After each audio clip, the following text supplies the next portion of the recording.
Ito nga yung bunga ng nipa mga Mars. Dito kinukuha yung katas o yung tuba ng nipa para gawing alak mga Mars. So pinuputol nila yung bunga ng nipa. Nang sa ganun mga Mars, lumabas yung katas. O baka anong katas na naman naiisip nyo? Katas po ng nipa. So pagkatapos nga nating putulin yung bunga ng nipa mga Mars, ito na yung kakalabasan mga Mars. So tignan nyo, yan na yung pinutol na bunga ng nipa. Tapos dyan kusang lumalabas yung tuba or yung katas. Itong kawayan na to mga Mars ay may laman na to. So tignan nyo mga Mars, may laman na to. Ibubuhos ko. So ayan. Ayan ang tuba mga Mars.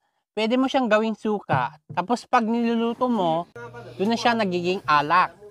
Tuwing hapon at madaling araw nga mga Mars ay binabalikan ng kapatero dito sa amin yung mga kawayan na to na inilagay nila dito sa pinagputulan ng bunga ng nipa mga Mars para ipunin o kolektahin yung mga naipong tuba dito sa may kawayan at binubuhos sila sa sisidlan. So, alam nyo na mga Mars kung saan nanggagaling yung mga suka ng nipa at saka yung alak na galing sa nipa.